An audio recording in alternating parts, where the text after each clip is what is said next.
Filecoin adalah platform terdesentralisasi untuk penyimpanan data seperti Google Drive atau Dropbox, tapi dia ada di jaringan blockchain. Nah, proyek ini diluncurkan oleh perusahaan teknologi berbasis di California bernama Protocol Labs pada tahun 2014. Di jaringan Filecoin, kapasitas penyimpanan atau storage yang ditawarkan bukan dari perusahaan Filecoin, tapi dari orang-orang yang ada di jaringan tersebut. Nah, seperti protokol blockchain atau platform blockchain yang lain, di jaringan Filecoin ada juga nih yang namanya miners, tapi disebutnya storage miners, yaitu komputer yang bertanggung jawab untuk menyimpan file dan membuktikan bahwa mereka telah menyimpan file dengan benar dari waktu ke waktu. Kapasitas penyimpanan yang tersedia di Filecoin dan biayanya tidak dikontrol oleh perusahaan manapun. Sebaliknya, Filecoin memfasilitasi pasar terbuka untuk menyimpan dan mengambil file yang dapat diikuti oleh siapa saja. Siapapun yang punya kapasitas storage nganggur dan mau mendapatkan bayaran dalam token file bisa bergabung di Filecoin sebagai storage miners.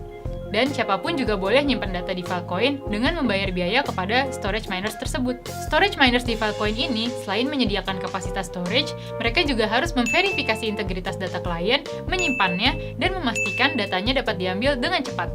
Gampangnya nih ya, kalau kamu punya laptop atau PC dengan kapasitas memori 1 TB, tapi kamu baru pakai 500 GB aja, berarti ada 500 sisanya kan?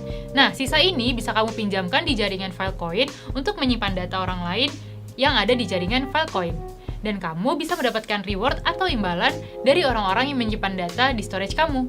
Filecoin dibangun di atas teknologi yang namanya IPFS atau Interplanetary File System.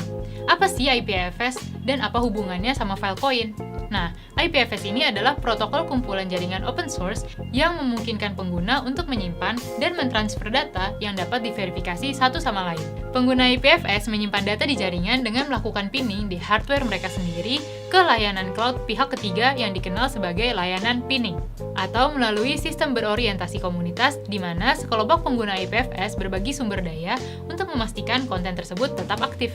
Dalam teknologi IPFS sendiri sebenarnya nggak ada tuh mekanisme insentif.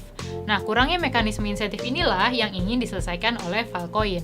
Filecoin memungkinkan pengguna memberi insentif pada penyimpanan terdistribusi jangka panjang dengan harga yang bersaing melalui marketplace storage nodes. Tentunya sambil mempertahankan efisiensi dan ketahanan yang disediakan oleh jaringan IPFS. Seperti yang udah gue sampaikan sebelumnya, di tahun 2017, Filecoin berhasil mendapatkan dana dari banyak investor besar sampai $257 juta.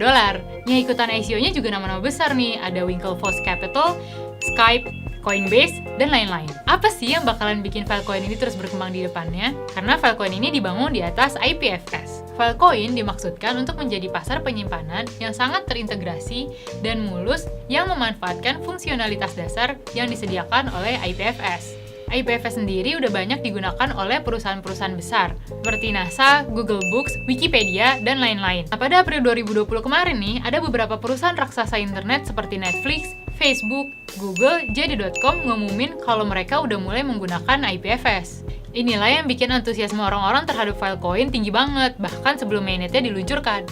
Roman-romannya, saat mainnet Filecoin udah diluncurkan nanti dan token file-nya listing di exchange, harganya bisa melesat banget nih. Sekian penjelasan dari gue, jangan lupa untuk like dan share video ini.